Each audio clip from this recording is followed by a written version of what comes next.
On 13th May in the year 1856, a steamer named Macleod docked at this very ferry near Kolkata, and that brought in major changes in the history of the city as well as India.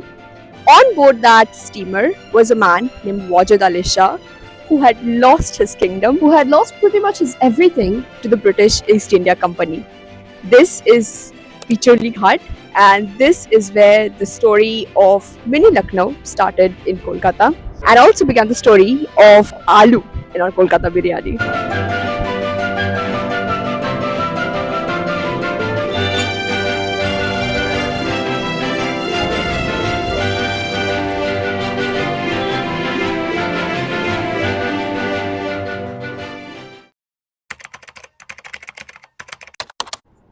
But before I take you to the Nawab's place in Kolkata, let me take you on a little food quest right from the kitchen of the Nawab's great great granddaughter Manzilat Fatima.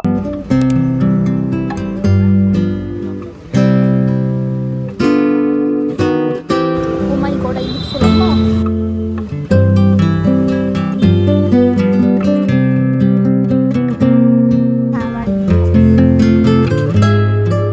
Today we are here at an Awadhi joint in Kolkata, and it's a rather historic place, I would say, because this is a small home restaurant run by the great great granddaughter of the Nawab Wajid Ali Shah, who invented the Kolkata biryani. We'll take you along as we dive into the food and also share the stories of Kolkata biryani with you. I have with me here today this dude who was arguing with me in the bus. And here's my sister who's too engrossed in her phone. Getting here can be a little confusing because it's in a residential area, so look out for this entrance under this white building.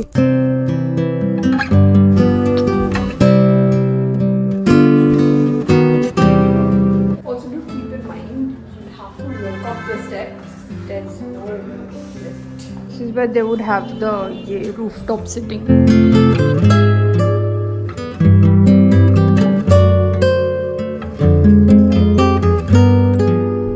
While we did have to climb up 3 floors as there was no lift, we loved seeing all these photographs that were hung up on the walls. So even the staircase was rather cute decorated, I would say.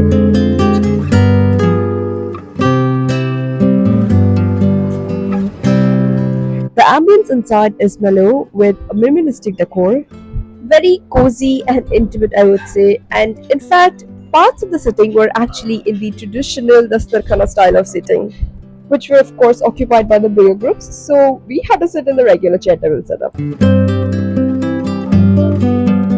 This is a complimentary welcome drink, Khas Sarbat or Khush Sarbat, you can call it, basically of khaskhas, and it's apparently supposed to have a lot of health benefits as well. It's nice. थोड़ा sweet, थोड़ा सा medicinal types, but it's nice.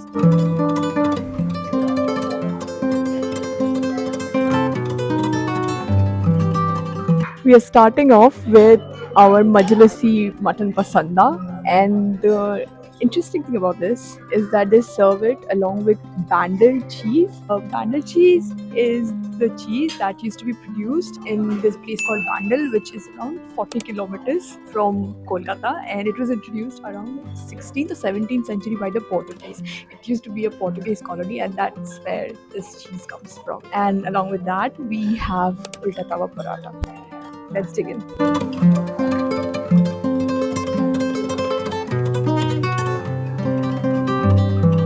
Pasanda means favorite, if you know, which in this case is used to refer to the prime cuts of the meat that is used to prepare the kebabs. Hence the name Pasanda kebab. And although galoti kebab is a more famous dish in any Awadhi joint, we decided to go for the mutton Pasanda kebab because iske pehle we had never tried it. It's good. The paratha is also very very soft and it goes really well with the mutton pasanda.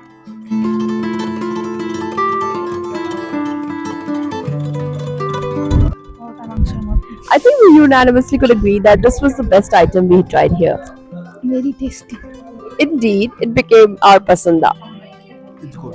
Not only was it our first time trying out the mutton pasanda kebab, it was also our first time trying out the bandel cheese in any food item. So, two new food experiments in a day. Bandel cheese is very collagen. Apparently, it's like an India counterpart of Greek feta cheese. But bandel cheese एमनी खाओ जाए ना. It's supposed to be so nonta. Its outer coating, which is why it probably also lasts longer. It's said. And you see, this is exactly why I love origin stories. Here's a dish from the Mughal kitchen, cooked by a descendant of an Awadhi Nawab, served with the cheese introduced by the Portuguese, being eaten by Bengalis in the city of joy. I like it. Very good.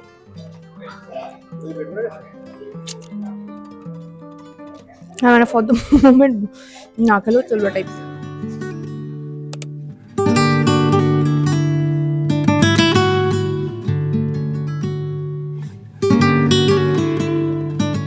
Now that we have the biryani in front of us, let me tell you the story of Kolkata biryani as to how it came to Kolkata. So when the British were taking over India from these small kingdoms, Nawab Wajid Ali Shah of Lucknow. He was the last ruler of Lucknow. From him, it was annexed on grounds of administration, and thereafter the Nawab wanted to go to London because he did not have his kingdom anymore, you know. So while going to London, he initially planned on coming to Kolkata. I think it took him almost a month and a half or something to come to the place. And once he was here, the British arrested him and put him in Fort William jail. After he got out, he decided that he's no longer going to continue his journey because his health was also not doing very well. He set up a mini Lucknow in Kolkata itself. There's this place called Metia Bros right outside on the outskirts of the Kolkata city where the Nawab started staying, and therefore a mini Lucknow was established here. Now, all the people who were working under him Also started coming to Kolkata and started settling down in this region. Now, there is one version of the story which says that apparently the Nawab became almost bankrupt, which is why his bawarchis they started adding aloo in the food instead of the mutton. But the currently accepted version is that aloo used to be a more exotic item when the Portuguese brought it to India. So Nawab, wanting to try out exotic things, he asked his cooks to add the aloo to the biryani, and that is how today we have the aloo, the famous aloo in Kolkata biryani, which you do not get in other biryanis across India. So therefore, Kolkata's aloo biryani. There's aloo somewhere in here. Let's dig in. Along with the biryani, we also ordered chicken rezala as a side dish. If you're not from Bengal, you've probably never heard what rezala is. It's basically a yogurt-based preparation with addition of cashew paste, poppy seed paste, and cream, which is why the gravy is white instead of the usual red curry. Some claim that it was invented in the kitchens of Nawab Wajid Ali Shah when he came to Kolkata, while other sources say that this is a Bengali Muslim dish that has existed in the eastern half of Bengal, aka present Bangladesh, since the Mughal era when a lot of conversions took place. Anyways, coming back to the biryani now.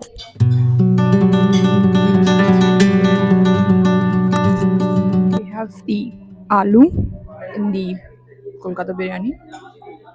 They've given 1 to 3 pieces of chicken. I've heard that they usually give 2 pieces. But it's good. These are smaller ones, but they've given 3 pieces. Not chicken, sorry, mutton. Also, do note that since this is a home restaurant, they do not allow walk ins. You would mandatorily have to make a reservation a day or two prior, and you would also have to let them know which dishes you would like to order while making that reservation. Taste wise, I don't think it's the best that I've had, but it's good, I would say. My sister and my boyfriend would, however, like to differ and tell you that they were a little bit more disappointed. The portion size was huge though. If you are used to spicy biryani in particular, then this might feel a little underwhelming because this was more on the lighter side and more flavorful than spicy. But anyways, at last we ordered this Shahi Badam Firni, and my god, this was a total 10 on 10 experience, guys. I mean, you always have room for dessert, right? Now that I've shown you the restaurant that is run by the Nawab's great great granddaughter, it's time I take you to the historical mini Lucknow in Kolkata, which was set up by the Nawab back in the 19th century.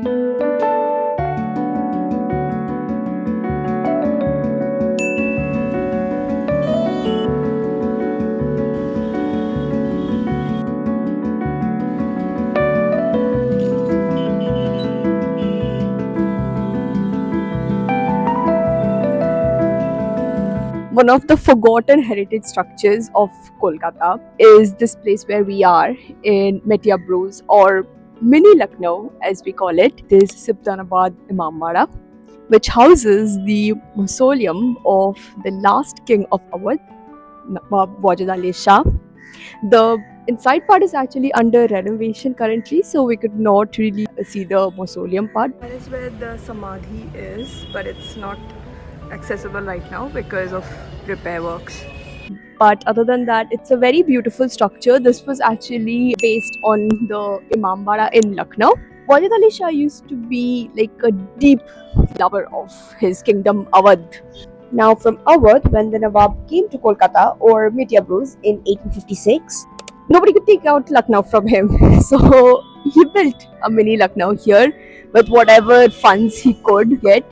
And this is where he spent his last couple of days of his life. Actually, last few years, I think he was here for almost 24 years. After 26 years, I think, after coming from Lucknow, after losing his kingdom to the British. For context, this is where the kingdom of Awadh was located, constituting of parts of present-day Uttar Pradesh state in India. And Nawab Wajid Ali Shah was the 11th and last ruler of the Awadh kingdom. The kingdom of Awadh came into prominence, I think, around in 1722.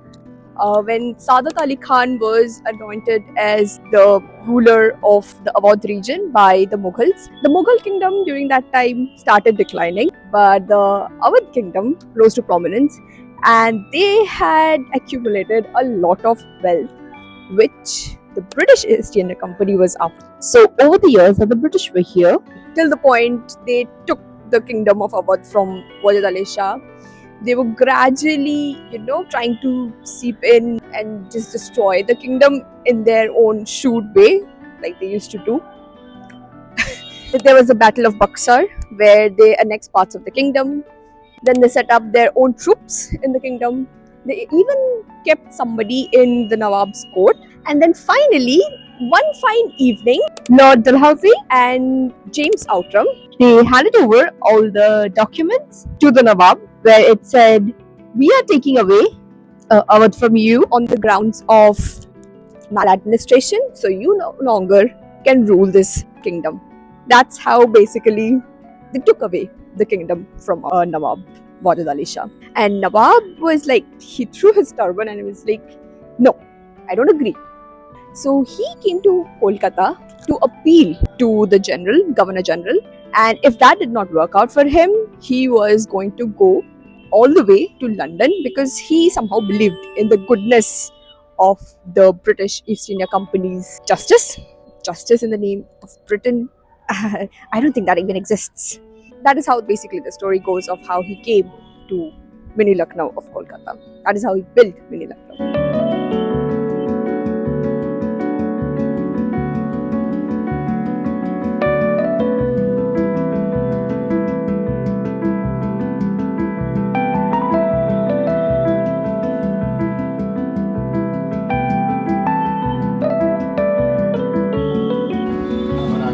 One of the caretakers was saying like there used to be some kind of fountain here, but then apparently some son of a Nawab's, like a descendant of someone, he dropped here, and after that they closed it off.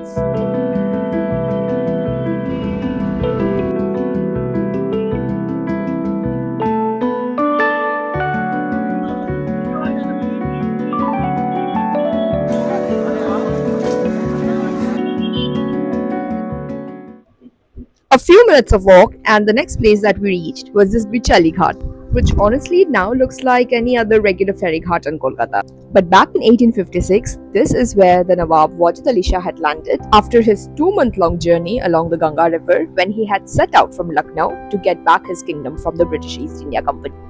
When you come here, look out for this plaque near the ticket counter which recollects the story. The Nawab could never go back to Lucknow from Kolkata, but the scene was like, you can take the Nawab out of Lucknow, but you can't take the Lucknow out of Nawab. When he finally had an agreement with the British that he would be given 1 lakh per month as a remuneration in exchange of giving away Awadh to the British East India Company, he decided to settle down in this particular area, Metiapros, because of its proximity to the river Ganga, and that reminded him deeply of the Gomti River in Lucknow, where he used to, go on boat rides every single evening. On the other bank, where we are, is the very famous botanical garden or the bee garden of Kolkata, also where my college used to be. College, and there's a very funny, interesting story, let's say, of the Nawab and this garden. So the Nawab used to be a big fan of all kinds of fauna, animals. He had a very vast collection of his own pigeons, and that is where I think Kabutar Bazi also used to be a thing in this part. But apart from the pigeons, he also had a lot of animals in his private menagerie, and there used to be at one point 800 people employed to take care of all these animals. Now, what happened once is one of the tigers from his menagerie managed to escape. Okay. That tiger swam across the Ganga river and went all the way up to the botanical garden, where he attacked, he or she, I'm not sure, a German botanist who was employed by the East India Company. And then the British were like, okay, we are done with these whimsies and fancies of the Nawab. Enough of this BS. We're gonna take away all your animals. So sadly, they took away all the animals and they put it in Alipur Zoo. So a major collection of the animals which started the Alipur Zoo was from the Nawab's very private collection.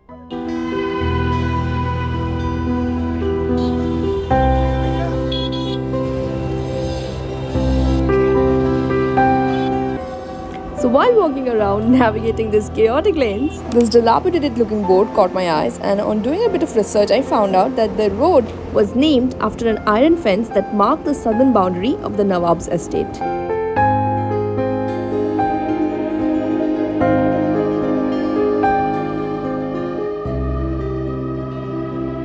Very odd entrance. Have no idea what it is.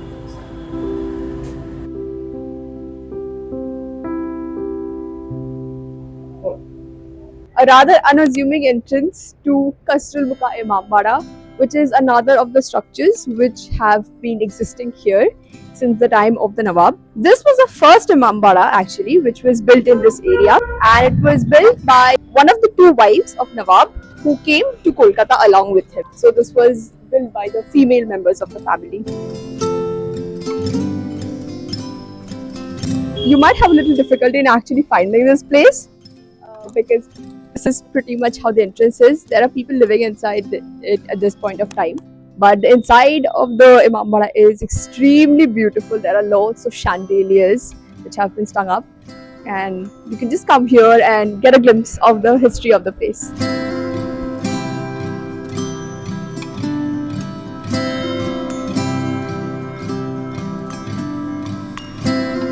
If you plan on coming here, take that as your landmark, the clock tower. From there, just walk a little bit, also an ambassador, and this is where the entrance is.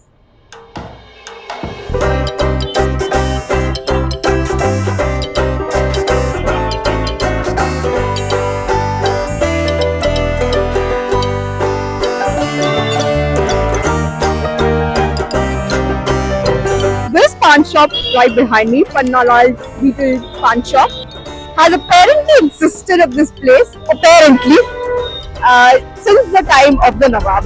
Not sure how much of it is true, but definitely inside if you see there's a photo of the Nawab, so it is in the memory of Nawab Wajidullah Shah.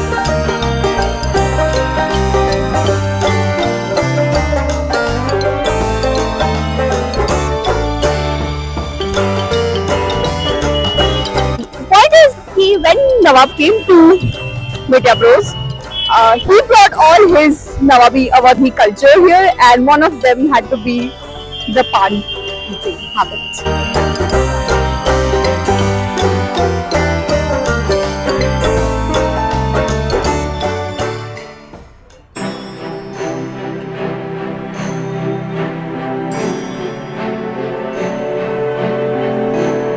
Just next to the Shahi Imambara is the Begum Umda Mahal Imambara, which was built by one of Nawab's wife again. Unfortunately, we can't go in right now, but one of the most famous parts of this Imambara is the display of floral motifs that decorate the interiors of this one.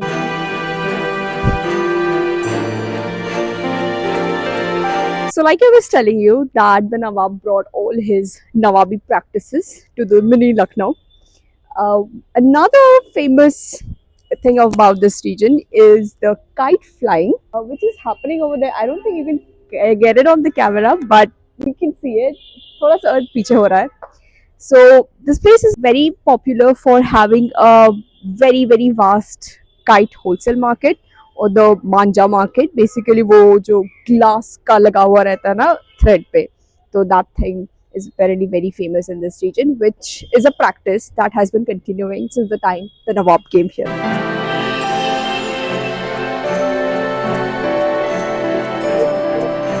This was the entrance.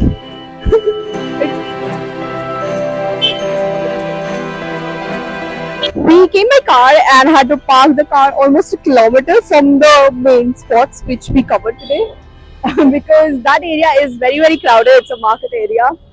So we're gonna head back now and we'll just get in the car. And for any landmark that you want, if you are also coming by car, there's Little Steps School right on the opposite side.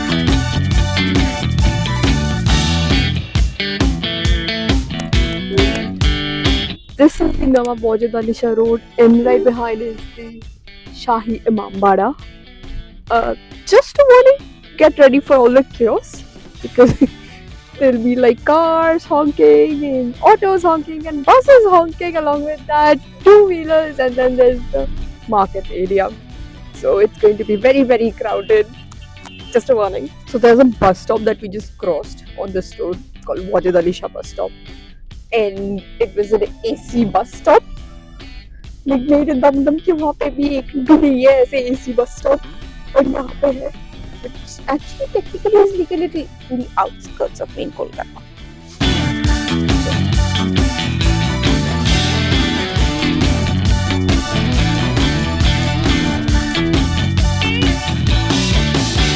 This behind me is the headquarters of the Southeastern Railways, where inside this you would find the headquarters, the house of the general manager of the SCR. That building is known as the BNR House, Bengal Nagpur Railways House. And when Nawab Wajid Ali Shah landed in Kolkata, this area used to have a lot of these British colonial houses, like very beautiful houses with manicured lawns and stuff. And one of them, now actually three of them, were assigned to the Nawab. The BNR house was the one where the Nawab used to stay. So when the Nawab started staying here, this place was known as the Sultan Khana, the home of the Sultan. He used to pay a rent of I think 500 rupees to the British government, East India Company, for staying here. And this was before he was arrested by the British and taken in at Fort William during the Sepoy Mutiny of 1857, which shattered all his dreams of getting back Awadh. And after that, he went on to spend 24 months in the jail. Not jail, I think they built a separate house for him inside the Fort William, where he was kept in confinement. And basically after that, the entire agreement with the British government happened, where he was given the land in the Mitya Bros area. And that is when Mini Lucknow was established, which I just showed you in this vlog.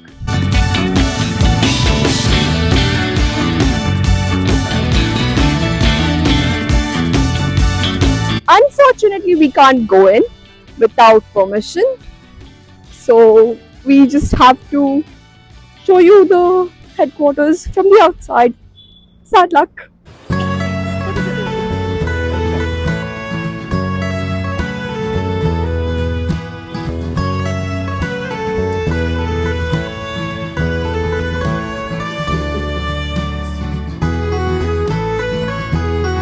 Since we were on a hunt for Awadhi heritage in Lucknow, thereby we decided to end the day with a royal Awadhi meal at this restaurant called Galawat in Sector 1 of Salt Lake. Let's dive into the Awadhi cuisine here. They've got a lot of options in the menu. We've ordered Lucknowi Gosht Biryani. For a change, we've ordered the Awadhi one instead of the Kolkata one, even though we are. Yeah, I don't think they have the Kolkata one because these people have the menu entirely curated from, the Awadhi cuisine. So there's that. And we've also ordered a couple more items. Let that come in and I'll be showing you.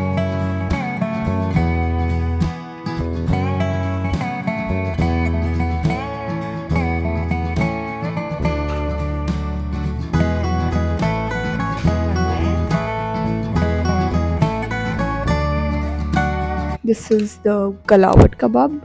Basically like melted in your mouth. It's yummy. It's gotta be yummy. Hoping for it to be yummy. And it is, Murg Malai roll.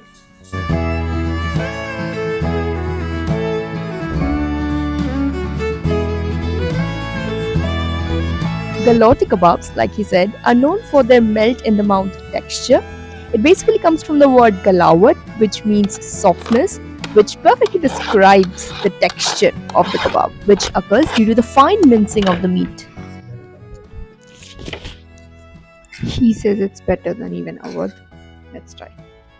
Awadh, actually Awadh 5090, is a more prominent chain of Awadhi cuisine across the Kolkata city, which both of us are big fans of.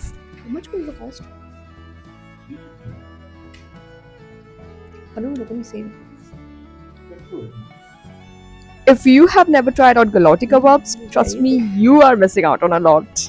And this kebab too finds its origin in the kitchens of a Nawab called Asaduddaulah during the 18th century. And like all Nawabs before and after him, he too was a big fan of exotic food. But due to his old age, he could not eat a lot because obviously he had lost all his teeth. But the Nawab, being Nawab, did not want to give up on his love for kebabs. So therefore, to appease the Nawab's cravings, his royal chefs invented the Galati kebab, which no longer required any chewing. Today, it's one of the most famous Awadhi cuisines that you can have in Lucknow, but also in Kolkata, thanks to Wajid Ali Shah Nawab. The roll that we are having here is more of a typical Kolkata speciality that was invented in the street side shop in 20th century because eating kebabs became a messy affair. So the shop owners started wrapping the meat in parathas for customers who just wanted to have a quick meal. They